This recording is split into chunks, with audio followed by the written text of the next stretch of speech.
قسموں کا بیان یا قسم کا بیان دیکھا تھا، اور میں نے بہت حد تک تفصیلات رکھنے کی کوشش کی تھی، قسمیں، طریقے، جائز، ناجائز، حلال، حرام، اور تمام تر باتیں بہرحال اس کا کفارہ وہ آ چکی تھی۔ آج پھر ہم نے اعلان کیا تھا کہ انشاءاللہ یہ اتوار ہم جو ہے کچھ باتیں نظر کے تعلق سے میں آپ کے سامنے رکھنے کی کوشش کروں گا، اس لیے کہ قسم اور نظر یہ ایک ہم معنی چیزیں ہوتی، یاد رکھیے، ٹھیک۔ اور اس کا کفارہ بھی وہی ہے جو قسم کا کفارہ نظر کا جو ہے، تو اس کے بارے میں انشاءاللہ کچھ باتیں آج میں آپ کے سامنے رکھنے کی کوشش کروں گا۔ سب سے پہلی چیز تو نظر، اس کا معنی کیا ہوتا ہے؟ ویسے اردو زبان میں اس کو کیا کہتے ہیں وہ رکھ دوں آپ کے سامنے۔ اردو زبان میں نظر کو منت کہا جاتا ہے، تو میں سمجھتا ہوں یہ بات زیادہ واضح ہو جائیں گی، ورنہ آپ نظر بولے تو بہت سے لوگ سمجھتے وہ نظر کا لگنا جو ہوتا ہے نا، نظر جس کو بولتے ہیں، نظر لگنا کسی کو، جس سے انسان بیمار ہو سکتا ہے، چیزیں خراب ہو سکتی ہیں۔ نہیں، یہاں نظر سے مراد جس کو منت بولتے ہیں عام زبان میں یا اردو زبان میں یا فارسی میں منت کہا جاتا ہے، یہاں وہ میری مراد ہے۔ تو آج انشاءاللہ ہم منت کا بیان دیکھیں گے، یا جس کو عربی میں کہیں گے کتاب النظر یا نظر کا بیان، کہ نظر کیا ہوتی ہے، اس کی حقیقت کیا ہے، کیا حلال نظر ہے، حلال منتیں، کیا حرام منتیں، منت کب مانگنا درست ہے، اور اس کا کفارہ اگر توڑنا پڑے تو کیا ہوگا، یا نظر کا کفارہ کیا ہوگا، آج میں آپ کے سامنے رکھنے کی کوشش کروں گا۔ تو آپ پورے اس میں بہرحال تقریر میں یاد رکھیے، میں نظر جہاں بھی کہوں گا تو اس کا معنی منت ہوگا، ہو سکتا میں کہیں بھول جاؤں تو آپ یاد رکھ لیں کہ اس کا معنی منت ہے۔ جب بھی میں نظر کا لفظ استعمال کروں گا، یہاں وہ نظر بد یا وہ نظر کا معاملہ نہیں ہے، بلکہ یہ نظر ہے جو منت کے طور پہ ہم بہرحال اردو زبان میں کہتے ہیں۔ تو سب سے پہلی چیز تو یہ کہ نظر کا معنی کیا ہے؟ تو نظر کا لغت کا معنی یہ ہوتا ہے کہ کسی غیر واجب کام کو اپنے اوپر واجب کر لینا، اس کو نظر کہا جاتا ہے۔ کسی ایسے کام کو جس کو شریعت نے آپ پر واجب نہیں کیا، اس کام کو اپنے نفس سے واجب کرنا جو حلال ہو اور اللہ کے گناہ کے کاموں میں سے، معصیت میں سے یا ناراضگی کے کاموں میں سے نہ ہو۔ تو نظر کس کو کہتے ہیں عربی زبان میں؟ نظر وہ کام ہوتا ہے جو انسان اپنی نفس پہ اس پہ واجب نہیں ہوتا ہے، اس کو اپنی نفس سے واجب کر لیتا ہے، جو اس کی نفس سے واجب نہیں ہوتا ہے، اور یہ کام کوئی گناہ اور معصیت کا یا اللہ کو ناراض کرنے والا یا غیر شرعی نہیں ہوتا، ایسے کام کو نظر کہتے ہیں۔ جیسے کہ مثال کے طور پر ایگزامپل میں یہ کہہ دوں کہ میرا فلاں کام ہو جائے تو میں 2 رکعت نماز پڑھوں گا، یہ ہوگی نظر منت، کہ میں نے 2 رکعت نماز جو مجھ پر واجب نہیں تھی، مطلب ٹھیک ہے فرائض الگ چیز ہے، واجب، لیکن میں نے اپنے نفس پہ 2 رکعت نماز کو واجب کیا اور کہا اے اللہ اگر فلاں کام ہو جائے تو میں 2 رکعت نماز پڑھوں گا، ٹھیک ہے۔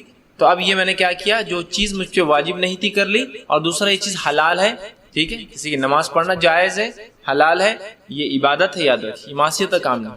لیکن اگر میں یہ کہوں کہ اگر میرا فلاں کام ہو جائے تو میں میرے ایک رشتہ دار سے رشتہ توڑ دوں گا، تو یہ نظر حلال نہیں ہے، اس لیے کہ اس نظر میں ہم نے کیا کیا، اللہ کے گناہ، معصیت کا کام کیا، کہ ہم نے ایک ناراضگی والا کام کیا، کہ اللہ پسند کرتا ہے کہ رشتوں کو توڑنا نہیں۔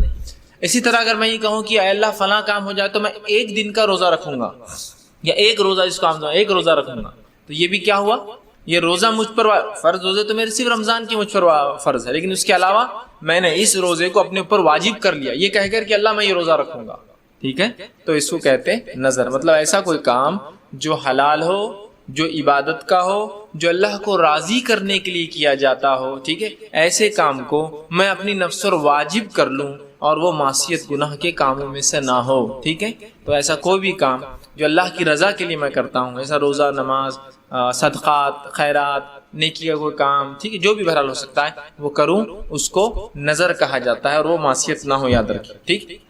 اس سے پہلے کہ آگے بڑھے، نظر کے تعلق سے ایک بات وضاحت کر کے آگے بڑھتا ہوں۔ نظر کا معنی یہ ہے، لیکن نظر مانگنا یہ پسندیدہ عمل نہیں ہے، یاد رکھیں، نظر مانگنا یہ پسندیدہ عمل نہیں ہے، یہ مستحب عمل نہیں ہے۔ نبی اکرم صلی اللہ علیہ وسلم نے نظر مانگنے سے منع کیا ہے، یاد رکھیں، لیکن اگر کوئی مانگ لے تو پورا کرنا پھر واجب ہو جائے گا۔ مطلب یہ ہوا کہ نظر کا مانگنا یہ ایسی چیز نہیں ہے جس کو ہم بڑھاوا دے کہ بھائی آپ نظر مانگ لو، آپ نظر مانگ لو، آپ نظر مانگ لو۔ یہ میں اس لیے وضاحت کر رہا ہوں کہ بہت سے لوگوں نے نظر کو واحد ذریعہ سمجھ لیا اپنی چیزوں کو پورا کرانے کا، جبکہ شریعت نے نظر کو پسند نہیں کیا، اس کو حلال قرار دیا، لیکن اس کو رسول اللہ صلی اللہ علیہ وسلم مستحب قرار نہیں دیا۔ دونوں میں فرق سمجھ رہے نا؟ کسی چیز کا حلال ہونا ٹھیک ہے، لیکن مستحب نہیں ہے، پسندیدہ نہیں ہے، سمجھ رہے؟ ایسا بہت سے کام، جیسا طلاق حلال ہے لیکن کیا پسندیدہ ہے؟ نہیں۔ تو اسی طرح نظر تو کی جا سکتی ہے، لیکن نظر کوئی پسندیدہ عمل نہیں، یاد رکھیے، ٹھیک ہے۔ اب آئیے، نظر کی جا سکتی ہے، اس کے تعلق سے کچھ دلائل میں آپ کے سامنے رکھتا ہوں، چونکہ ایک حلال کام ہے۔ اللہ رب العزت نے فرمایا سورہ دہر اس کی آیت نمبر 7 جو میں نے آپ کے سامنے تلاوت کی، اس کا ایک حصہ ہے یوفون بالنذر۔ اللہ نے صحابہ کی ایک صفت بیان کی اور کہا جب کوئی بیڑا اٹھا لیتے ہیں، کسی بات کا ارادہ کر لیتے ہیں تو اپنی نظر کو پورا کرتے ہیں۔ تو یہاں جو ہے صحابہ کی صفت بتائی گئی کہ اگر صحابہ کسی چیز کو اپنے اوپر واجب کر لیتے ہیں جو حلال ہو یہ اللہ کو رضا کرنے کے لیے، تو اس نظر کو کیا کرتے ہیں صحابہ؟ پورا کرتے ہیں، یاد رکھیں۔ اسی طرح قرآن نے دوسری جگہ فرمایا سورہ حج سورہ نمبر 22 آیت نمبر 29 میں فرمایا وَلْيُوفُونَ نَذْرَهُمْ، اور اللہ نے فرمایا انہیں چاہیے کہ اپنی نظروں کو پورا کرے۔ مطلب اگر کوئی شخص نظر مانگ لے، منت مانگ لے، تو منت کو پورا کرنا واجب ہے، حالانکہ منت پسندیدہ عمل نہیں ہے، لیکن مانگ لے تو پورا کرنا آپ پہ واجب ہے۔ کیوں پسندیدہ عمل نہیں؟ انشاءاللہ میں آگے آپ کے سامنے رکھوں گا۔ اسی طرح اللہ رب العزت نے دوسری جگہ سورہ مائدہ سورہ نمبر 5 آیت نمبر 1 میں فرمایا کہا یا ایھا الذین آمنوا اوفوا بالعقود، اے وہ لوگوں جو ایمان لائے اپنے وعدوں کو پورا کرو، چونکہ نظر بھی ایک وعدہ ہوتا ہے جو انسان اپنے اوپر اللہ کی ایک عبادت میں سے جو اس پہ واجب نہیں اس کو واجب کر لیتا ہے، وعدہ کر لیتا ہے کہ اللہ میں 1 روزہ رکھوں گا، 2 رکعت نماز پڑھوں گا، ٹھیک۔ اسی طرح اللہ رب العزت نے دوسرے مقام پہ سورہ بنی اسرائیل سورہ نمبر 17 آیت میں جو ہے 34 میں فرمایا اور کہا وَأَوْفُوا بِالْعَهْدِ إِنَّ الْعَهْدَ كَانَ مَسْئُولًا، اور اپنے وعدوں کو پورا کرو اس لیے کہ وعدوں کے تعلق سے اللہ قیامت کے روز پوچھ کرنے والا ہے۔ تو نظر جو ہے یہ مستحب یا پسندیدہ عمل نہیں ہے، لیکن کوئی کر لے تو اس کو پورا کرنا پڑے گا، ٹھیک ہے۔ اب آئیے آگے ہم دیکھتے ہیں نظر کے تعلق سے جو باتیں ہمیں ملتی ہے وہ یہ ہے کہ ماں عائشہ رضی اللہ عنہ فرماتی ہے، ایک روایت میں آتا ہے اور آپ صلی اللہ علیہ وسلم، یہ بخاری کی روایت ہے، آپ صلی اللہ علیہ وسلم فرمایا اور کہا جو شخص اللہ کی اطاعت کی نظر مانتا ہے تو اسے چاہیے کہ اسے پورا کرے۔ تو اس لیے میں نے کہا نظر کا پورا کرنا واجب ہے، حالانکہ پسندیدہ عمل نہیں۔ جو شخص اللہ کی اطاعت میں سے کوئی نظر مانگ لے، 1 روزہ رکھوں گا، 2 رکعت نماز پڑھوں گا، کچھ روپیہ صدقہ دوں گا، ٹھیک ہے، تو وہ اس کو پھر کیا کرے؟ اس پر پورا کرنا واجب ہے، تو اسے چاہیے کہ اسے پورا کرے۔ اور جو معصیت کی نظر مانتا ہے وہ اس نافرمانی کو پورا نہ کرے۔ مطلب میں نے اگر ایسی نظر مانگنی ہے اللہ اگر میرا یہ کام ہو جائے تو میں ان سے رشتہ توڑ دوں گا، فلاں کی زمین قبضہ کر لوں گا، فلاں کو تو وہ چیز واپس ہی نہیں لوٹاؤں گا اس لیے کہ اس نے مجھے تنگ، سمجھ رہے ہیں؟ تو ایسی نظریں پوری نہیں کی جائیں گی۔ اس کا کفارہ دینا پڑیں گے ایک الگ بات ہے، لیکن نظریں پوری نہیں کی جائیں گی، آگے بات آئیں گی انشاءاللہ، ٹھیک ہے۔ تو لہٰذا آپ سے فرماتے ہیں جب کوئی شخص کسی نیکی کی نظر مانگے، رضا کے کام کی نظر مانگے تو پورا کرے، لیکن اگر کوئی معصیت گناہ کی نظر مانگ لی ہے تو اسے پورا نہ کرے، یاد رکھیں، ٹھیک۔ اب نظر کے تعلق سے نبی اکرم صلی اللہ علیہ وسلم یہ کیوں فرمایا کہ اس کو مانگنا نہیں چاہیے؟ نظر ویسے مانگنا اس کو پسندیدہ عمل نہیں قرار دیا، کیوں؟ اس لیے کہ آپ صلی اللہ علیہ وسلم فرماتے ہیں اور یہ کہتے ہیں، اور حدیث کے الفاظ یوں ہیں، یہ صحیح بخاری کی روایت، آپ نے فرمایا اور کہا کہ نبی اکرم صلی اللہ علیہ وسلم نظر سے منع فرمایا۔ صحابہ فرماتے ہیں، یہ جو ہے عبداللہ ابن عمر رضی اللہ عنہ حدیث کے راوی کہتے ہیں نبی اکرم صلی اللہ علیہ وسلم نے نظر کو مانگنے سے ہمیں منع کیا، اور پھر فرمایا یہ نظر کچھ نہیں لوٹاتی بلکہ اس کے ذریعے اللہ بخیل سے اس کا مال نکلوا لیتا ہے۔ یہ نظر کچھ نہیں لوٹاتی، مطلب یہ کہ نظر تقدیر میں کوئی رد و بدل نہیں کر سکتی ہے۔ سمجھ لیجیے اگر میں یہ کہہ رہا ہوں کہ اللہ میرا فلاں یہ کام ہو جائے تو میں اتنا صدقہ کروں گا، تو کیا میری نظر مانگنے سے اللہ تقدیر بدلے گا میری؟ نہیں، تو اللہ تو تقدیر کو بدلنے والا ہے نہیں نظر کی وجہ سے۔ تو ایسا ایک عمل جس سے اللہ تقدیر کو کچھ بدلنے والا نہیں ہے، جو ہونا ہے وہ ہو کر رہنے والا ہے، پھر نظر مانگ کر کیا فائدہ ہونے والا انسان کا؟ لیکن آپ سے فرماتے ہیں اللہ اس کے ذریعے کیا کرتا ہے معلوم؟ بخیل سے اس کا مال نکال لیتا ہے۔ ایک آدمی اللہ کے راہ میں کچھ خرچ نہیں کرنا چاہتا، تو اسی بہانے جب وہ نظر مانگتا ہے اللہ میں یہ ہوا تو میں ایک اونٹ ذبح کروں گا، اسی بہانے غریبوں کو کچھ کھانے کو مل جاتا ہے اس کی نظر کی وجہ سے۔ بخیل سے اللہ مال نکلوا لیتا ہے نظروں کے ذریعے۔ تو اس روایت میں نظر کا سے آپ صلی اللہ علیہ وسلم منع کیا، تو اسی معاملے سے جو امام جو ہے شافعی، امام مالک، امام احمد بن حنبل اور دیگر علماء، کافی کثیر تعداد علماء کی کہتی ہے کہ نظر مانگنا مکروہ ہے، یہ پسندیدہ نہیں ہے کہ رسول اللہ نے روکا، لیکن بہرحال یہ حرام نہیں، ٹھیک ہے، حرام اس معنی میں نہیں ہے، چونکہ اللہ نے خود کہا کہ جب صحابہ نظر مانگتے ہیں تو پورا کرتے ہیں، ٹھیک ہے، تو پتہ چلا حلال تو ہے لیکن پسندیدہ نہیں ہے۔ اس لیے آپ نے صحابہ کو روکا کہ اے میرے صحابہ نظر مانگنے سے اللہ تقدیر میں کوئی بدلاؤ تو لانے والا نہیں ہے، پھر کیوں نظر مانگ رہے ہو؟ ٹھیک ہے، لیکن ہاں اس کے ذریعے اللہ بخیل سے مال نکلوا لیتا ہے، جو عبادت نہیں کرتا اسے عبادت کروا لیتا ہے نا۔ ایک آدمی نماز کبھی نہیں پڑھ رہا اور کہہ رہا ہے اللہ یہ کام ہو جائے تو وہ کروں گا۔ اس معاملے میں ایک احتیاط جو ضروری ہے وہ آپ اس کو یاد رکھیں۔ اگر نظر آپ مانگ بھی رہے ہیں، ہمارے پاس ایک غلط فہمی یہ ہے کہ نظر مانگے بغیر، منت مانگے بغیر کوئی کام ہو ہی نہیں سکتا. اس غلط فہمی سے ذرا نکلیے، اس لیے کہ یہاں تو رسول اللہ نے اس کو پسند ہی نہیں کیا منت کو، نظر کو مانگنے کا. تو یہاں ہم نے اس کو ایک واحد اور حلال ذریعہ سمجھ لیا، اس کے علاوہ کام نہیں ہوتا. ارے آپ کا فلاں مسئلہ ہے، منت مانگ لو. آپ کا فلاں مسئلہ ہے، منت مانگ لو. فلاں مسئلہ ہے، منت مانگ لو. تو اتنی منتیں کہ دھکے دھکے پر منت اور نظر. بچے کا ایگزام، اللہ پاس ہو گیا تو 100 روزے. اے اللہ فلاں ہو گیا بچی کا رشتہ تو 1000 نمازیں. اے اللہ فلاں ہوگا تو 1 بکرا صدقہ. اے اللہ میں منت مانگتی ہوں یا مانگتا ہوں میرا فلاں کام ہوگا تو فلاں چیز. اے اللہ مطلب ہر پہلو، ہر مطلب جس کو بولیں گے ہم زندگی کے ہر موڑ پر، چاہے وہ فیصلہ کن ہو غیر فیصلہ کن ہو، نظر نظر نظر، منت منت منت. اور اس کو واحد ذریعہ سمجھ رہے ہیں، جبکہ ہم کو جو چیز دی گئی اپنی باتوں کو منوانے کے لیے وہ ہے دعا. دعا دعا منت نہیں ہے، وہ دعا ہے. وہ دعا مانگیے ہر گھڑی، استخارہ کیجیے، لیکن منت نہیں ہے. تو ہم نے منت کو جہاں رسول اللہ نے اس کو پسند نہیں کیا، اس کو ہم نے ایک ہی واحد ذریعہ سمجھا منانے کا. ٹھیک. تو منت یاد رکھیے، مانگنا بھی اگر ہے تو ایسی منت مانگیے، ایسی نظر مانگیے جو بہت ہلکی اور آپ پوری کر سکتے ہو. اللہ نے کتنے روزے ہم پر فرض کی؟ سال میں 30. سال میں 30. اور میں نظر مانگ رہا ہوں 100 روزے رکھنے کی. جو اللہ رب العزت نے اس کو پتا تھا کہ انسان سال میں 30 روزے ہی رکھ سکتا ہے، اس لیے 30 ہی فرض کیے، اور وہ انسان نظر کے ذریعے اپنے اوپر 100 روزے واجب کر لے رہا ہے. 100 روزے رکھ پائیں گے آپ نفل؟ پھر بولتے وہ روزے ہو رہے نہیں، منت کی پھٹکار پڑ رہی ہم کو اب، اس لیے کہ ہم وہ پوری نہیں کر پا رہے. تو ایسی منت مانگی کیوں؟ 1 روزہ مانگ لیتے. کچھ لوگوں کو میں نے دیکھا بس دھکے دھکے پر منتیں، اور ایسی منتیں کہ اللہ میرا فلاں کام ہو جائے، 1000 نماز. اللہ رحم کرے، اللہ نے دن بھر میں 17 رکعت نماز فرض کی ہم پہ ٹوٹل. فجر کی 2 رکعت، ظہر کی 4 رکعت، عصر کی 4 رکعت، مغرب کی 3 اور عشاء کی 4 ملا کے ہوتی 17 رکعت. تو 17 رکعت فرض ہے، اور اس نے منت کیا مانگ لی؟ 1000 رکعتوں کی. 1000 رکعتیں بولے تو آپ اندازہ لگا رہے کتنی ہو جا رہی ہے، کتنے دن کی نماز ہو جا رہی ہے آپ کی فرض. تو یہ منت کیا درست ہوں گی؟ یہ منت درست نہیں ہے، اس لیے کہ آپ نے اتنی بڑی منت مانگ لی کہ اپنے نفس پہ ایک طرح سے ظلم کر لیا آپ نے. اب وہ 1000 رکعتیں کچھ ہوتی نہیں، مانگنے کو تو مانگ لیتا آدمی، اور پھر منت کی پھٹکار پڑ گئی. بچے کی انجینئرنگ کے لیے 1000 رکعتیں مانگی تھی اور 1000 پوری نہیں ہوئی، بچہ سمجھو فیل ہو گیا فرسٹ ایئر میں. تو ہاں پھٹکار، منت کی پھٹکار بھی پڑ گئی، نظر کی پھٹکار کی، مانگی تھی 1000 کی اور 1000 نہیں ہوئی تو بچہ فیل بھی ہو گیا. کیا میں نے پہلے وضاحت کر دی، منت تقدیر کو نہیں بدل سکتی. تو نہ وہ پہلی بار جو لگا آپ کی منت کی وجہ سے لگا، اور نہ جو فیل ہوا وہ منت کی پھٹکار سے فیل ہوا، وہ اس کی تقدیر تھی، لگنا بھی اور فیل ہونا. سمجھیے اس بات. تو ایسی نظر مانگی اگر آپ اپنے اوپر واجب کرتے بھی ہے تو جو بہت ہلکی پھلکی ہو، کہ 2 رکعت نفل نماز کی، 4 رکعت نفل نماز کی، 1 روزے کی، اللہ 100 روپے صدقے اور خیرات کی.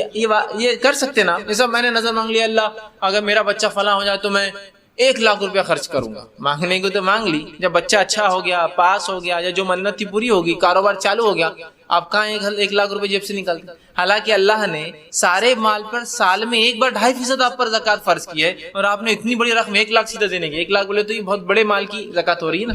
ایک لحاظ سے 40 لاکھ یا اس کے قریب مال ہوگا تو اس پہ 1,00,000 زکوٰۃ ہوں گی. آپ 40 لاکھ پہ 1,00,000 پڑیں گے، آپ 1 کروڑ پہ جو 2.5 ہوتی ہے. اب 40 لاکھ سیونگ پر آپ کو 1,00,000 زکوٰۃ ہے، آپ نے نفس پہ ظلم کر لیا اور 1,00,000 کی منت مانگ لی. آپ کہاں دینا ہوتا ہے؟ اللہ کو پتا تھا کہ 2.5% بھی انسان کے لیے مشکل جائیں گا فرض، لیکن کیا اللہ نے وہ، اور ہم نے مانگ لی دھڑ بول کے اٹھا کر 1,00,000.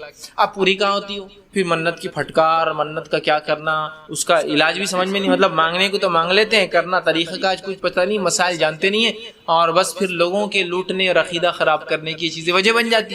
منت مانگی نا، منت کی پھٹکار ہے، پھر اب کیا کرنا؟ اب 1,00,000 روپے بھی دینا پڑیں گے، اور اس کو منت کی پھٹکار ہٹانے کے لیے 10,000 میرے کو بھی دینا پڑیں گے آپ کو، اس لیے کہ منت کی وہ ہٹ نہیں سکتی، اس لیے کہ بہت خطرناک ہے فلاں ہے نا. تو آپ دیکھیے پھر لوگ کہاں سے کہاں جا رہے ہیں. اسی طرح منت مانگنا ایک تو پسندیدہ نہیں ہے، مانگ لے تو پورا کرنا واجب ہے، مطلب جائز عمل ہے یہ، لیکن پسندیدہ نہیں. اس پر پھر ہماری جس کو بولیں گے ایک خطا پر خطا کہ غیر اللہ کی منتیں مانگتے ہیں. غیر اللہ کی منتیں مانگتے ہیں. غیر اللہ کی منت کیا ہے؟ کہ اللہ فلاں کام ہو جائے تو فلاں در پر فلاں چیز ذبح کروں گا. نام تو اللہ کا ہے، ریفرنس تو اللہ کا ہے، لیکن مقصد وہ در ہے، وہ دیوار ہے، وہ آستانہ ہے، وہ جگہ ہے. سمجھ. ایک صحابی رسول آئے اور کہا اللہ کے رسول، میں نے دور جہالت میں ایک منت مانگی تھی کہ فلاں مقام پر جا کر ایک اونٹ ذبح کروں گا. آپ صلی اللہ علیہ وسلم نے کہا اچھا. آپ نے کہا کیا اس جگہ جہاں تو اونٹ ذبح کرنے والا ہے، کیا دور جہالت میں کوئی آستانہ تھا، کوئی بت خانہ تھا؟ تو کہا نہیں۔ کہا کیا کوئی ایسی جگہ تھی جہاں مشرکین اپنے جانور ذبح کرتے؟ پہلے تو پوچھ لیا کوئی بت تو نہیں تھا؟ تو کہا نہیں۔ کیا ایسی جگہ تھی جہاں کوئی مشرک دور جہالت میں یہ عقیدہ رکھتے کہ وہاں ذبح کرنے سے کوئی کام ہوگا، ایسا کچھ تھا؟ تو کہا نہیں۔ تو کہا پھر اپنی منت کو پورا کر لے، اس لیے کہ اگر وہ صحابی نے منت مانگی تھی، حلال منت تھی، لیکن اگر اس جگہ دور جہالت میں کوئی بت ہوا کرتا ہوگا، یا اس جگہ جو ہے لوگ اپنے بتوں کو خوش کرنے کی جگہ بنا کر، آپ سامنے یہ پوچھ لیا کیا وہ کوئی بت خانہ تھی؟ تو نہیں، مطلب ایکچوئل جگہ تھی؟ نہیں۔ کیا کوئی ایسی جگہ تھی جو آستانہ تھی، مطلب کسی بت کے نام سے وہاں اس طرف منسوب کر کے اس ایریا کو کہ بھائی یہاں یہ بت بیٹھا تھا، کسی زمانے میں کچھ ہوا تھا تو یہاں لوگ آ کے قربانی کرے؟ تو کہا نہیں۔ تو کہا ہاں پھر پورا کر لے۔ تو پتا چلا نظر صرف اللہ سے مانگ سکتے ہیں، اور ایسی نظر بالکل جائز نہیں جو غیر اللہ کی، بلکہ یہ شرک ہے۔ اس لیے کہ ہم لوگ اللہ رب العزت سے دعا کرتے ہیں، اللہ نے ہم کو اپنی کتاب میں کہلوایا، اور سورہ انعام میں یہ ہم سے کہلوایا، قل ان صلاتی، بلکہ وہ آیت تو نبی کے لیے آئی تھی لیکن ہمارے لیے بھی، قل ان صلاتی، کہہ دو اے نبی کی میری نماز، وہ نسکی، اور میری قربانیاں، وہ محیائی، اور میرا زندہ رہنا، وہ مماتی، اور میرا مرنا، للہ رب العالمین، وہ سب اللہ رب العالمین کے لیے۔ تو قل ان صلاتی، نبی سے کہلوایا، میری نماز، وہ نسکی، خاص طور سے سنیے نسک کا لفظ آیا، قربانیاں۔ اسی طرح دوسری جگہ سورہ کوثر میں فرمایا اور کہا انا اعطیناک الکوثر، اے نبی ہم نے آپ کو کثرت عطا کی، حوض کوثر عطا کیا، فصل لربک وانحر، تو اے نبی آپ نماز قائم کیجئے اور ذبح کیجئے، وانحر، نہر کیجئے، جانور کاٹیے، اور بالخصوص بڑا جانور اونٹ کے قربانی کو نہر کہتے ہیں عربی میں۔ فصل لربک وانحر، تو نماز قائم کیجیے اور قربانی کیجیے، ان شانئک هو الابتر، اور بے شک جو آپ کا دشمن ہے وہی بے نام و نشان رہنے والا ہے۔ تو یہاں دیکھیے اللہ نے نبی سے کہا کہ قربانیاں میرے لیے کرو، نماز میرے لیے، یہاں نبی سے کہلوایا اور ساری امت سے اور سارے مسلمانوں سے قیامت تک کے لیے، قل ان صلاتی و نسکی، اے اللہ میری نمازیں اور قربانیاں تیرے لیے، اور محیائی، اور میرا مرنا، وہ میرا زندہ ہونا رہنا، اور وہ مماتی، میرا مرنا تیرے لیے ہے۔ یہ ہم سے کہلوایا، اس کے باوجود بھی لوگ غیر اللہ کی نظریں مانتے ہیں نا۔ اور کتنی عام ہیں یہ نظریں، آپ گلی کوچوں میں چلے جائیے، ایک ہٹا، کئی جانور ملیں گے، اس میں ایک آدھ ہٹا کٹا جانور ملیں گے آپ کہیں گے بھائی یہ اتنا خاص کیوں ہے؟ تو بولے یہ فلاں کا چھوڑا ہوا ہے۔ آپ کہیں گے یہ تو حرام ہے، آپ نے اللہ کے علاوہ چھوڑ دو، نہیں اللہ کے لیے چاہیے، اللہ کے نام سے قربان ہونے والا ہے یہ، ٹھیک ہے، اور اللہ کے نام پہ ہی تقسیم ہونے والا یہ ہے۔ تو آدمی بولتا ہے بات صحیح ہے، اللہ کے نام سے قربان کریں گے لوگ، اللہ کے نام سے تقسیم کریں گے، سب ہو رہا ہے۔ لیکن پھر میرا ایک سوال ہے جو رسول اکرم صلی اللہ علیہ وسلم نے اس صحابی سے کیا تھا جس نے آ کر کہی تھی اللہ کے رسول میں نے ایک نظر مانگی تھی فلاں مقام پر ایک اونٹ ذبح کروں گا، تو آپ نے کیا سوال کیے تھے؟ کیا اس زمانے میں وہاں کوئی بت خانہ تھا؟ وہ صحابی اللہ کے نام سے کر رہے تھے ذبح، لیکن کیا وہاں بت خانہ تھا؟ مطلب ایسی جگہ جہاں اللہ کے علاوہ لوگ دوسروں کی عبادتیں کرتے ہیں، وہاں نظر پوری نہیں کی جا سکتی، حالانکہ وہ صحابی نے اللہ کے لیے کی تھی، لیکن اس جگہ پہ ہوتا ہے آدمی نظر کر لے کہ اللہ میں فلاں علاقے میں جا کے کچھ لوگوں کو صدقہ دوں گا، تو نظر کرنا پڑے گا اس کو۔ دوسرا پوچھا اگر کوئی بت نہیں تھا تو کیا وہاں کوئی آستانہ ایسی چیز جہاں بتوں کو خوش کرنے کے لیے مشرکین جمع ہو کر قربانی کرتے؟ تو کہا نہیں، اس لیے کہ یہاں نام اللہ کا تھا، نظر اللہ کے لیے تھی، لیکن اس میں شک تھا اور شائبہ تھا کہ جب وہاں قربانی کی جائیں گی تو لوگ سمجھیں گے غیر اللہ کی ہے، تو وہ بھی موقع نہیں دیا، اس لیے کہ قربانی اللہ کے کہ تو دیکھیے دونوں آیتوں میں قل ان صلاتی و نسکی، اس میں بھی قربانی کا لفظ ہے، اور سورہ کوثر میں بھی فصل لربک وانحر، نبی سے کہا گیا، تو ہماری نمازیں اور قربانیاں خاص اللہ کے لیے ہوں گی۔ اب یہاں تو حال یہ ہے قربانیوں کا کہ پتہ نہیں کس کس نام سے قربانی ہو رہی، مجھے بولنے کی ضرورت نہیں ہے نا، اس کے نام کا بکرا، اس کے نام کی بکری، اس کے نام کا اونٹ، اس کے نام کا مرغا، ہے نا، مرغے بھی ذبح ہوتے ہیں، اور پھر وہ اس جگہ جا کر خاص طور سے ذبح ہوتے ہیں، پھر لوگوں کو دعوت دی جاتی ہے، پھر بولتے ہیں اللہ کے نام سے۔ اگر اللہ کے نام سے تھا تو پھر یہیں ذبح کرتا، وہ اس کو خوش کرنے کے لیے کہ اللہ فلاں کے در پر ایک کروں گا اگر تو میرا فلاں کام کر دے، یہ نظر غلط ہے، یہ نظر حرام ہے، یہ نظر شرک ہے، یاد رکھیے۔ لیکن ایسی نظریں عام ہو چکی ہیں۔ دیکھیے مشرکانہ عقیدے جو ہوتے ہیں نا بہت کھوکھلے ہوتے ہیں، بہت ویک ہوتے ہیں، بہت کمزور ہوتے ہیں، یاد رکھیے بہت کمزور ہوتے ہیں، اتنے کمزور کسی کو انتہا نہیں کہ ایک صاحب بولنے لگے کہ ایک فلاں اگر وہاں سے چیز لے کے اس کی باؤنڈری سے باہر نکلے گی اس میں کیڑے پڑ جاتے ہیں، سمجھ رہے آپ؟ تو میں نے کہا لگا چیلنج، کیا یہ چیلنج ہے کہ اس باؤنڈری سے باہر نکل کے بعد کیڑے پڑیں گے اور نہیں پڑے تو فوراً ڈگمگ ہو گئے؟ نہیں مطلب ایسا لوگ بولتے ہو ایسا ہوتا۔ میں نے کہا یہ مشرکانہ عقیدہ ہوتا ہے، مومن کا عقیدہ ایسا نہیں ہوتا ہے۔ مومن نے کہہ دیا اللہ ایک ہے، میرا اس پر توکل ہے، تو آپ اس پہ لگا لیجیے چیلنج جو ہے کہ وہ داؤ پہ لگ گئی اس کی زندگی، لیکن یہ چیز بدل نہیں سکتی. لیکن مشرکان عقیدے بڑے کھوکھلے ہوتے، تو وہیں ڈگمہ ہو گئے. نہیں کہا ہاں ایسا، میں نے کہا چیلنج ہے، اس لیے کہ ہزاروں قسم کے پیک فوڈ ہوتے ہیں جو اس علاقے میں جاتے اور وہاں سے نکلتے ہیں، کہے کہ سڑ رہے اور کہے کیڑے پڑ رہے. تو کہا نہیں بولے وہ جو کھانا اپن بناتے ہو. میں نے کہا لگی اس پہ بھی چیلنج جو کھانا بناتے اس پر. تو کہا نہیں یہ بھی نہیں ایکسیپٹڈ نہیں بولے، وہ نہیں ایکسیپٹ نہیں بولے. یہ مشرکان عقیدے بڑے کمزور ہوتے ہیں یاد رکھیے، چونکہ وہاں کوئی بیکنگ ہی نہیں ہوتی ہے، ان کا کوئی وکیل اور کوئی پیچھے جو وکیل سمجھتے آپ، وکیل جو ہے اللہ کی ایک صفتی نام بھی ہے، اس کا معنی ہوتا ہے کہ کسی معاملے کو اس کے سپرد کر دے. یہ اللہ کی ایک صفت ہے کہ اللہ ہمارا وکیل ہے، کارساز جس کو بولیں گے. مطلب اگر اللہ میرا یہ کام نہیں ہو رہا، میں تیرے حوالے کرتا ہوں اللہ اس کام کو بس اب تو نپٹا دے. تو اللہ ہمارا ڈسپوزر بن جاتا ہے، ہمارے افیئرس کو نپٹانے والا ہمارا وکیل ہے وہ. ٹھیک ہے سمجھ رہے آپ. تو ان کے پاس کوئی وکیل نہیں ہے، بیک اپ نہیں ہے کوئی کہ جس کو دے دے بھائی تم اب دیکھ لو، بھائی نے چیلنج کرا میرے کو اب تم نپٹ لو، ہے نا. لیکن ہمارے پاس اللہ ہوتا ہے ہمارا وکیل کہ اللہ یہ ایسا کہہ رہا ہے، دیکھو میں اس معاملے پہ تیرے عقیدے پہ اس کو چیلنج کر دے رہا ہوں کہ اسلامی عقیدے پہ، تاکہ اس کو سمجھ میں آ جائے. سمجھ رہے آپ بات کو. تو یہ ہوتا ہے، یاد رکھیے یہ ہوتا ہے معاملہ. تو بہرحال تو غیر اللہ کی نظر مانگنا حرام ہے، یہ شرک ہے یاد رکھیے. اور آج یہ نظر ہمارے معاشرے ماحول میں اتنی عام ہو چکی ہے کسی کو انتہا نہیں. اول تو نظر کوئی مستحب چیز ہی نہیں، اس کو ہم نے اپنے اوپر لازم کر لیا کہ اس کے بغیر کوئی معاملہ حل نہیں ہوتا، اور اس پر پھر ایسی نظریں جو حرام، شرک، غیر اللہ کے اور پتہ نہیں کیا کیا. تو نظریں ہماری غیر اللہ کے لیے ہوتی، نظر اور نیاز بولتے ہیں عام زبان میں، منت اور مراد بولتے ہیں اس کو عام زبان میں. تو یہ غیر اللہ سے مانگنا شرک ہے، یاد رکھیے. ایسے شرک سے بچیے. ایک تو جو کام آپ پر واجب نہیں ہے اس کو آپ اپنے اوپر بیڑا بنا رہے ہیں، اور اس پر پھر مشرکانہ عقیدے کی بنیاد پر شرکیہ، بہرحال غلط. اب جو ہے کسی نے ایسی منت مانگ لی، ٹھیک، جو درست نہیں تھی، مطلب ایسی منت مانگ لی جو غلط تھی اور جو اسلامی عقیدے کی بنیاد پر نہیں تھی، یاد رکھیے. تو کیا کریں گا وہ؟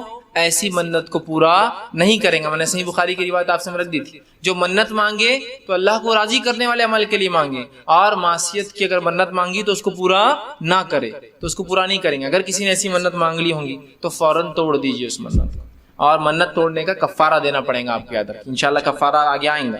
تو ایسی شکل میں جب آپ نے کوئی گناہ کی منت مانگی ہو، ایسی شکل میں جب آپ نے غیر اللہ کے لیے کوئی منت مانگی ہو جو کہ غلط منتیں ہیں، تو ان منتوں کو آپ کو توڑنا ہوگا اور اس کا کفارہ ادا کرنا ہوگا. کفارہ انشاءاللہ میں آگے رکھ رہا ہوں کیا اس کا کفارہ ہوگا. ٹھیک ہے، تو اس کا کفارہ واجب، ایسی منتیں توڑنا پڑیں گے.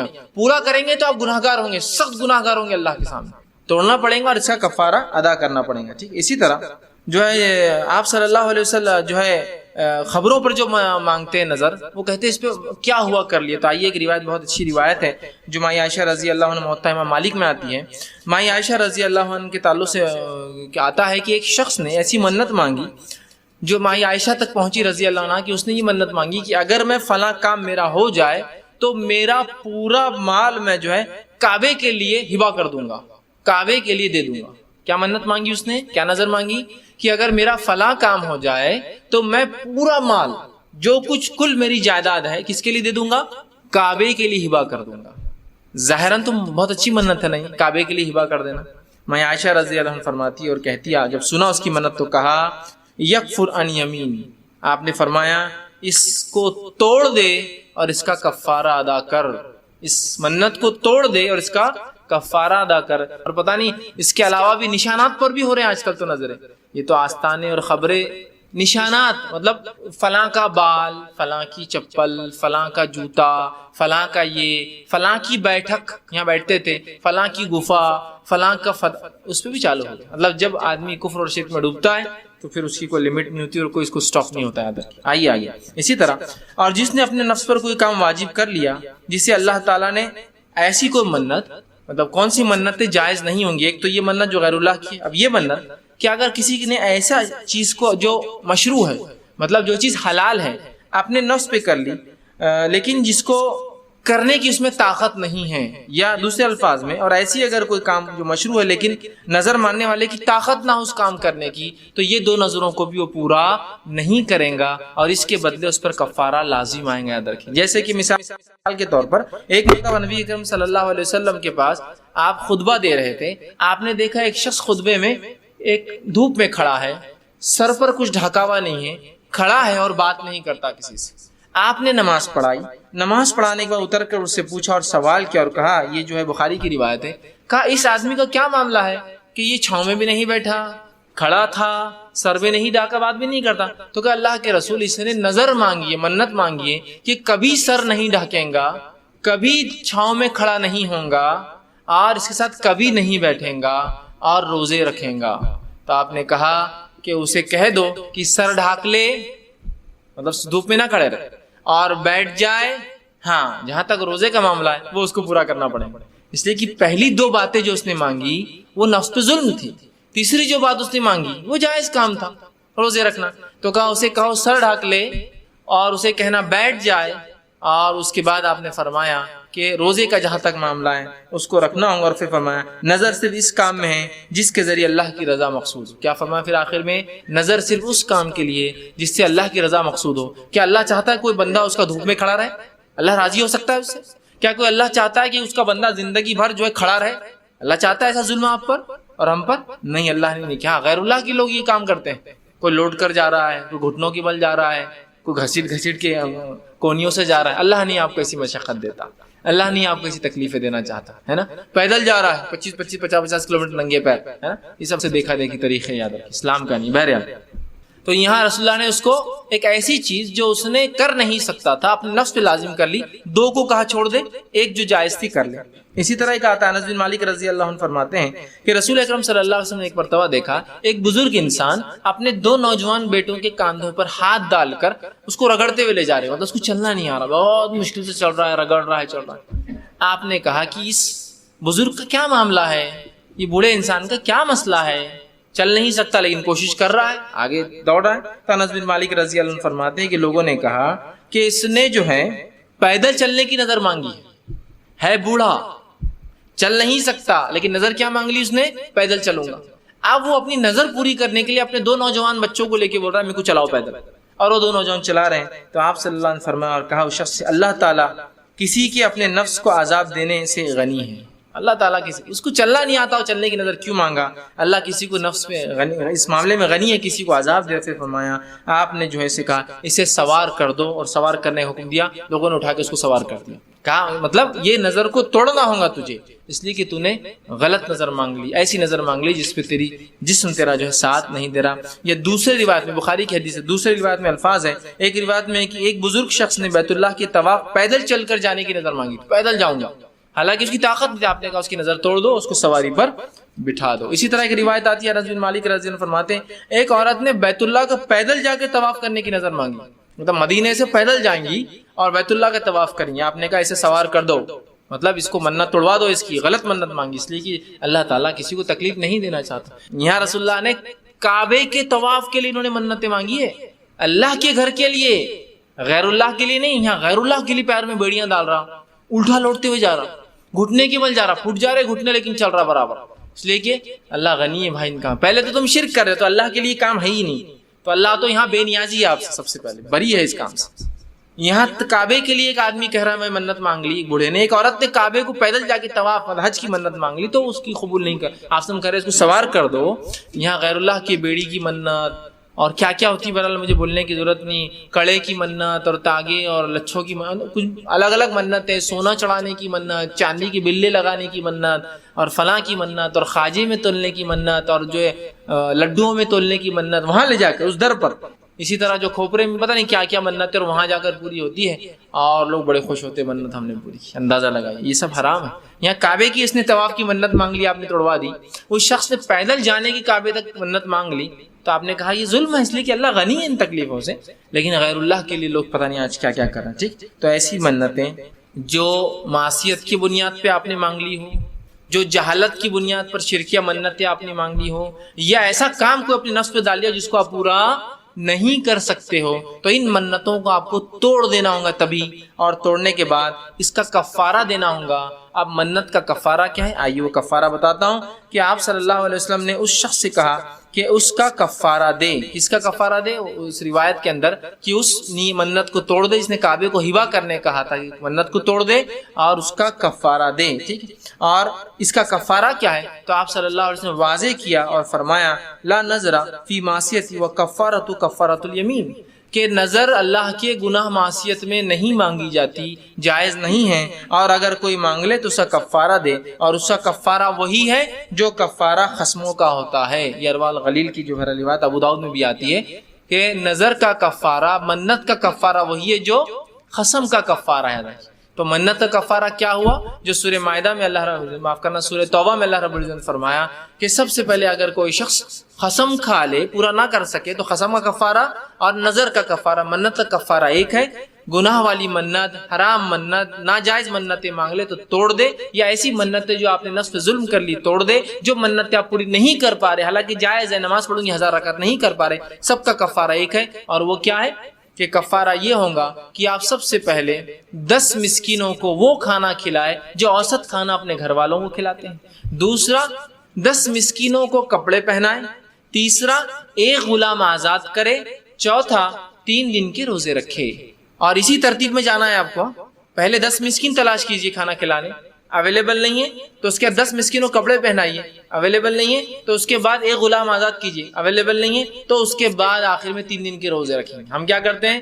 قسمیں کھاتے ہیں، نظریں وہ کرتے ہیں، کفارہ فوراً 3 دن کے روزے رکھ لو، اس لیے کہ مال کو خرچ کرنے کا ترتیب یہ ہے، لیکن سیکوینس یہ ہے 10 مسکین کھانا، 10 کپڑا، ایک غلام آزاد اور 3 دن کے۔ اگر یہ نہ ہو تو پھر روزے رکھے، چاہے ایک کے بعد ایک یا توڑ کے، مطلب ایک کے بعد ایک کنٹینیو 3 روزے، یا ایک پھر اس کے بعد 2 پھر 3، بہرحال جیسے۔ تو یہ اس کا کیا ہے؟ کفارہ ہے، یاد رکھیں، ٹھیک۔ اسی طرح جس نے حالات شرک میں، یا آج چونکہ ہم مسلمان بیٹھے ہیں تو دور جہالت میں، اس معنی میں کہ جب ہم کو صحیح اسلام نہیں پتا تھا، اگر کوئی منت مانگ لی جو کہ حلال منت ہو، حلال نظر ہو، تو اس کا بعد میں پورا کرنا واجب ہے۔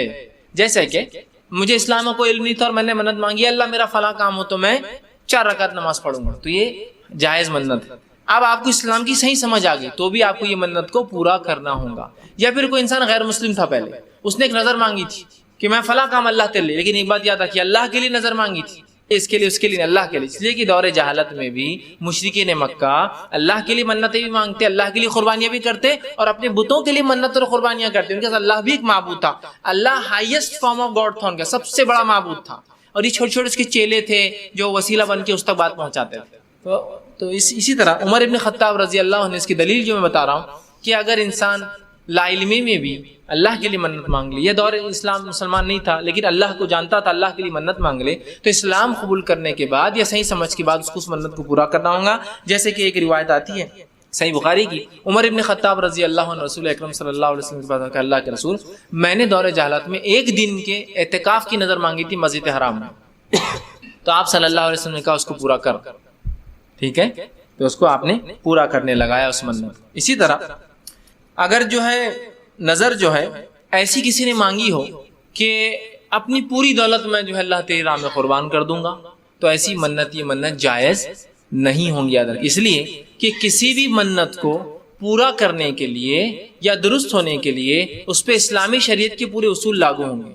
تو کیا ایک انسان پورا اپنا مال، جائیداد، دولت اللہ کی راہ میں صدقہ کر سکتا ہے ایک وقت میں؟ پورا کر سکتا ہے؟ نہیں کر سکتا ہے۔ نبی اکرم صلی اللہ علیہ وسلم کے پاس سعد بن ابی وقاص رضی اللہ عنہ بیمار ہوئے، آپ صلی اللہ علیہ وسلم کے پاس اور کہا، اور سعد بن ابی وقاص رضی اللہ عنہ فرمایا اللہ کے رسول اگر میں ٹھیک ہو گیا تو پوری جائیداد اللہ کے راہ میں صدقہ، سب۔ تو کہا یہ بہت زیادہ ہے، کیا تو چاہتا تیرے مرنے کے بعد لوگ روئے، مطلب بھکاری بن جائے؟ تو کہا نہیں۔ تو کہا آدھا صدقہ، تو کہا بہت زیادہ ہے۔ تو کہا 1/3، تو کہا زیادہ ہے لیکن ٹھیک، تو صرف 1/3 خرچ کر سکتا ہوں۔ اگر کسی نے ایسی منت مانگ لی اللہ میں اچھا ہو جاؤں فلاں تو پورا صدقہ کر دوں گا، تو کر سکتا ہے وہ؟ نہیں، شریعت کے اصول لاگو ہوں گے، اور صرف وہ 1/3 خرچ کر سکتا ہے، 2/3 نہیں خرچ کر سکتا۔ تو شریعت کے اصولوں کے آگے نہیں ہیں تمام چیزیں، ٹھیک ہے۔ تو لہٰذا اگر کوئی ایسی منت مانگ لے کہ میں پورا صدقہ کروں گا، درست نہیں، اس کو 1/3 کر سکتا ہے۔ اسی طرح نظر ماننے والے پر جو ہے اگر کوئی فوت ہو جائے، کوئی انسان اگر انتقال کر جائے جس نے نظر مانگی اور انتقال کر جائے، وہ مر چکا ہو، تو اس کے وارثوں پر لازم ہے کہ اس کی اس نظر کو، اس کی اس منت کو پورا کرے۔ لیکن پھر یہاں لاگو کیا ہوں گا؟ شریعت کے پورے احکامات لاگو ہوں گے، صرف وہی نظریں پوری کی جا سکتی جو جائز ہے، اور وہی کام جو جائز ہے کیے جا سکتے جو سنت سے ثابت ہے۔ جیسا کسی نے منت مانگی، اے اللہ میں 10 روزے رکھوں گا، آپ کے والد نے، والدہ نے، دادا نے، دادی، ان کا انتقال ہوگا اور آپ کو پتا ہے، تو وارثین جو ہے اس کے 10 روزے رکھیں گے، اس لیے کہ نبی اکرم صلی اللہ علیہ وسلم کی بات ثابت ہے کہ اگر کوئی شخص نظر کے روزے مانگے اور انتقال کر جائے تو وارث رکھ سکتا ہے۔ جو پہنچتا ہے وہ کیا کیا ہے؟ منت کے روزے اگر وہ مانگے تو آپ پورے کر سکتے، حدیث میں الفاظ ہے، اس کے بدلے حج اور عمرہ کر سکتے ہیں آپ، اس لیے کہ اگر اس کی نیت ہو، جیسا کہ ایک صحابیہ کہ اللہ کے رسول میری ایک بہن تھی جو انتقال کر گئی، تو اب اس نے ایک حج کی نظر کری تھی، تو میں کیا اس کا حج کروں؟ تو آپ نے فرمایا کیا اس کے اوپر قرض ہوتا تو پورا نہ کرتا؟ تو کہاں کرتا؟ تو کہا پھر حج کو پورا کر۔ تو بدنی عبادتوں میں وہی عبادتیں ہم منت کی نظر کی پوری کریں گے میت کی جو بدنی عبادتیں شریعت اجازت دیتی ہے، یاد رکھیے۔ رہا مال و دولت تو یہ تو کوئی مسئلہ ہی نہیں، کسی نے نظر مانگی کہ اللہ میں 100 روپے خرچ کروں گا، انتقال کر گا اور آپ کو پتا ہے وہ 100 روپے خرچ کرنے والا تھا تو میت کے وارث دے دیں۔ اسی طرح اگر کوئی انسان مالی نظر کر کے جاتا ہے تو سب سے پہلے اس کی مرنے کے بعد اس کے وراثت میں سے اس کی وہ نظر پوری کی جائیں گی، یاد رکھیے۔ مثال کے طور پر ایک شخص نے منت مانگی کہ میں 1 لاکھ روپے صدقہ کروں گا، انتقال کر گیا، تو اس کے مرنے کے بعد اس کا جب اسٹیٹ اس کی جائیداد بیچی جائیں گی تو اس میں سب سے پہلے 1 لاکھ نکالا جائے گا۔ اگر یہ ایکسیڈ کرتا ہے، زیادہ ہوتا ہے 1/3 سے، سمجھو اس کی ٹوٹل جائیداد ہے 2 لاکھ، منت تھی 1 لاکھ کی، تو اب یہ 50% ہو رہا نا، تو اب نہیں خرچ کر سکتے آپ، 1/3 کرنا پڑے گا آپ۔ 1/3 بولے تو کیا ہوگا؟ 2 لاکھ کا 1/3، سمجھ رہے آپ؟ اتنا نکالنا ہوگا آپ، اس سے زیادہ نہیں کر سکتے آپ۔ لیکن اگر اس کی جائیداد 10 لاکھ کی بن رہی ہے تو پھر لہٰذا 1 لاکھ روپے سب سے پہلے منت کے اس کے صدقہ کرنے ہوں گے آپ کو، اس کے بعد 9 لاکھ کو وراثت مانا جائیں گا اور تقسیم ہوں، یاد رکھنا۔ اور رہا معاملہ بدنی عبادتوں کا تو بہرحال آپ وہ کر سکتے ہیں۔ اگر ایسا ہو کہ حج کی نیت کی ہو، حج بدنی عبادت ہے لیکن مالی عبادت بھی ہے، آپ کو ہندوستان سے حج کے لیے جانا ہے تو ظاہر سی بات ہے پھر اس کی وراثت میں سے آپ حج کا پیسہ بھی نکال لیں گے، کیونکہ اس کا خود کا پیسہ ہے نا موجود، تو پھر کیا ضرورت ہے آپ لوگوں کو اپنا پیسہ دینے کی؟ اس کا نہ ہو تو الگ بات، تو نکال لیجیے اور آپ اس کا حج کیجیے، اس کے بعد کے حصے کو آپ وراثت تقسیم کریں گے۔ تو یہ بات کو آپ یاد رکھیں گے کہ میت کی نظر پر نہ پوری ہے، لیکن شریعت کے اصولوں کے مطابق۔ اگر کسی نے نظر مانگی کہ 1 لاکھ صدقہ کروں گا، جائیداد 2 لاکھ کی ہے، لوگ بولتے نہیں نہیں نہیں والد کی نظر ہے ہم کو پورا ہی کرنا، نہیں پورا نہیں کرنا، اس لیے کہ آپ گناہ گار ہوں گے اور والد بھی گناہ گار ہوں گے، اس لیے کہ 1/3 سے زیادہ آپ صدقہ نہیں کر سکتے، تو 1/3 زیادہ کی نظر بھی نہیں مانگ سکتے آپ، جیسا کہ سعد بن ابی وقاص نے پورے کی کہی تو آپ نے ان کو منع کر دیا۔ اسی طرح ایک روایت آتی ہے کہ ایک صحابی رسول تھے جو کعب بن مالک رضی اللہ عنہ، یہ جنگ مؤتہ میں یہ گئے نہیں تھے، 3 لوگ جو نہیں گئے تھے ان میں سے ایک، انہوں نے کہا کہ جب میرے ساتھ یہ ہوا اور اللہ کے رسول نے ہم کو بائیکاٹ کر دیا، مسجد نبوی میں رہنے لگے، 3 جو صحابی تھے، تو میں نے ایک نظر مانگ لی تھی کہ اللہ جب میں اس برات کا تو اظہار کر دے گا میرے، چونکہ امید تھی ان کو کہ اللہ ہماری برات کا اظہار کریں گا، کہ ہم نے ہو جان بوجھ کے، منافق نہیں تھے ہم، جان بوجھ کے نہیں گئے ہم بلکہ مجبوریاں تھیں، تو اللہ میں پوری جائیداد صدقہ کر دوں گا، پورا 100%۔ جب وہ اللہ نے ان کی برات توبہ کا وہ کیا قرآن میں، تو تب وہ رسول اللہ کے پاس آ کر اللہ کے رسول عرض کیا کہ میں نے اپنی توبہ کے ساتھ ایک شرط لگائی تھی کہ پورا مال اللہ کے نام صدقہ کر دوں گا، تو اللہ کے رسول صلی اللہ علیہ وسلم نے کہا اپنا کچھ مال اپنے پاس رکھ لو، یہی تمہارے لیے بہتر ہے، مطلب پورا مت صدقہ کرو، منع کرتے، مطلب وہ 1/3 کر سکتے تھے، 2/3 ان کو اپنے پاس رکھنا ہی تھا، یاد رکھیں۔ تو یہ تھی بہرحال کچھ باتیں جو منت کے تعلق سے تھی، اور کچھ وضاحتیں اور کچھ غلط چیزیں۔ تو بہرحال میں سمجھتا ہوں اس وقت میں نے بہت ساری چیزیں جو عموماً چلتی ہے، اب میں اس کی تفصیلات میں نہیں گیا ورنہ شرعی اعتبار سے بہت باریکیاں ہوتی ہیں ان چیزوں میں، لیکن بہرحال میں نے وہ بڑی بڑی باتیں آپ کے سامنے رکھی جو ضروری تھی۔ اس میں ہم نے دیکھا کہ منت کرنا جائز ہے لیکن یہ مستحب اور پسندیدہ عمل نہیں ہے، یاد رکھیں، اس لیے کہ اس سے کوئی تقدیر کا فیصلہ اللہ بدلنے والا نہیں ہمارا، تو لہٰذا ہم دعائیں کریں یہ زیادہ بہتر ہے۔ لیکن اگر کوئی بیڑا اٹھا لے جو جائز ہو نظر تو بہرحال اس کو پورا کرنا ہے، جیسا کہ ایک صحابی نے رسول اللہ کے زمانے میں ایک اونٹ ذبح کرنے کی منت کی تھی جو کہ ایک جائز مقام پر تھی، آپ نے ان کو اجازت دی۔ اسی طرح ایک صحابیہ کا واقعہ آتا ہے کہ انہوں نے بھی ایک نظر مانگی تھی کہ اللہ کے رسول صلی اللہ علیہ وسلم کے پاس جا کر میں کچھ ایک فلاں فیل کروں گی، آپ نے ان کو فیل کرنے کی آپ کے پاس آ کر اجازت دی، وہ کام کرنے کی اجازت دی۔ تو بہرحال نظریں مانگی جا سکتی ہے لیکن کوئی پسندیدہ عمل نہیں ہے، اور وہ غلط فہمی تو بالکل چھوڑ دیجئے کہ نظر مانگے بغیر، منت مانگے بغیر کوئی کام ہوتا ہی نہیں ہے، ایسی کوئی دلیل کوئی بات نہیں، بلکہ آپ نے تو منت مانگنے سے اس قسم سے منع کیا۔ اسی طرح غیر اللہ کی نظریں اور منتیں مانگنا شریعتاً حرام ہے، جو آج اتنی کثرت سے اتنی ہوتی ہے، یہ بہت سنگین بات ہے، اس بات کو سمجھیں۔ جو ہتھیار ہمارے پاس اللہ رب العزت کو منوانے کا ہے وہ دعا ہے، دعا کیجیے، اس لیے کہ حدیث میں الفاظ بھی دعا تقدیر کو بدل سکتی ہے، منت کے تعلق سے آپ نے فرمایا یہ کچھ نہیں تبدیلی لا سکتی، تو لہٰذا دعائیں کریں، لیکن جائز منتیں ہو تو پھر اگر مانگ لے کوئی جائز منت، ایسی منت جو منت کا معنی ہی ہوتا ہے ایسا کوئی کام جو آپ پر واجب نہ ہو، واجب کر لے اپنی نفس پر، تو پھر اس منت کو پورا کرنا آپ پہ ضروری ہے، اور منت کے اندر معصیت اور گناہ کا کوئی کام ہو تو پورا نہیں کریں گے۔ ایسی منت جیسے معصیت، گناہ، شرک، کفر یا ایسا کوئی منت مانگ لے جو آپ کی طاقت سے باہر ہو تو پھر ان منتوں کو آپ کو توڑنا ہوگا، اور کچھ منتوں میں تو اللہ سے توبہ بھی ضروری ہے، جیسے شرکیہ منت ہے، کفریہ منت، توبہ بھی کرنا ہوگی، اور ساتھ میں کفارہ، منت کا کفارہ وہی ہے جو قسم کا کفارہ ہے کہ سب سے پہلے 10 مسکینوں کو کھانا، 10 مسکینوں کو کپڑا، ایک غلام آزاد، یا 3 دن کے روزے آپ رکھ سکتے ہیں۔ اسی پر اپنی بات ختم کروں گا۔ اللہ رب العزت سے دعا ہے کہ اللہ سبحانہ تعالیٰ جو کچھ کہا اور سنا گیا اسے عمل کی توفیق عطا فرمائے، ہم تمام کو کتاب و سنت کی صحیح سمجھ اور صحیح فہم عطا فرمائے، ہم کو کتاب و سنت کے مطابق ہماری زندگی گزارنا ہمارے لیے آسان کرے، جب تک ہمیں زندہ رکھے اسلام اور ایمان پر زندہ رکھے، خاتمہ ہمارا ایمان پر ہو۔ وآخر دعوانا الحمدللہ رب العالمین، سبحان ربک رب العزت عما یصفون وسلام علی المرسلین والحمدللہ رب العالمین۔ بسم اللہ الرحمن الرحیم، الحمدللہ رب العالمین والصلاة والسلام علی خاتم النبیین والمرسلین، رب اشرح لی صدری ویسر لی امری واحلل عقدۃ من لسانی یفقہوا قولی۔ انشاءاللہ عزیز، ہم ایک کاغذ سے سوال لیں گے اور ایک سوال پھر مردوں سے لیا جائے گا۔ میرا کسی نے سوال کیا، ہم نے نظر مانی تھی روزے کی اور ابھی تک پوری نہیں کی، اس نظر کو مان کر کافی سال ہو گئے، تو کیا گناہ میں شمار ہوگا اور اس کا کفارہ کیا دینا ہوگا بتائیے۔ تو دیکھیے، سب سے پہلی چیز تو یہ، اگر کسی نے نظر مانگی اور نظر کنڈیشنل نہیں مانگی، مثال کے طور پر اگر کسی نے نظر مانگی اللہ میں 2 روزے رکھوں گا، کب رکھوں گا یہ نہیں بولا، اس کی کوئی نیت نہیں تھی اس کی، تو اس کو زندگی میں کبھی بھی اس نظر کو پوری کرنا پڑے گا، لیکن جو چیز آپ پر واجب ہے اس کو جلد سے جلد پورا کرنا افضل ہے، تو انتظار مت کریے، کر۔ لیکن اگر آپ کی نظر کو بہت زمانہ بھی ہو گیا اور آج آپ کو یاد ہے تو آج روزے رکھ لیجیے آپ۔ لیکن کسی نے کنڈیشنل نظر مانگی، اے اللہ میں روزے رکھنے کی نظر مانگتا ہوں 2 روزے رزلٹ آتے ہی، رزلٹ کے 10 دن کے اندر، یا میں جو ہے اگلے سال سے پہلے، یا میں میرے کام کے فلاں ہونے سے پہلے، یا میں فلاں کام یا میرا رشتہ ہو جائے تو میں اپنی شادی سے پہلے، اگر ایسی کنڈیشنل نظر ہے تو پھر اس کا اس سے پہلے پورا کرنا ضروری ہوگا، سمجھ رہے ہیں؟ لیکن اگر آپ نے سمجھ لیجیے 2 روزے کی نظر مانگی یا 10 روزے کی، ابھی جو آپ نے سوال کیا کسی نے روزے کی نظر مانگی اور بہت دن ہو گئے اس کو، تو لیکن آپ نے وہ کنڈیشن اگر نہیں لگائے تھے اور آج آپ کی صحت ہے تو روزے رکھ لیجیے، یہی افضل ہے، کفارہ مت ادا کیجیے، اس لیے کہ چیز کا نظر کا پورا کرنا افضل ہے۔ جب پورا آپ نہ کر سکے، جیسے مثال آپ نے روزے کی نظر مانگی تھی جب آپ صحت مند تھے، جوان تھے، آج یاد آ رہا 20-25 سال بعد کی نظر تو تب مانگی تھی، لیکن آج نہ صحت ہے نہ آج کوئی معاملہ ہے، تو روزے رکھنا تو اب فرض نہیں ہو رہے، تو نفل کہاں سے ہوں گے، یہ واجب روزے کہاں سے ہوں گے؟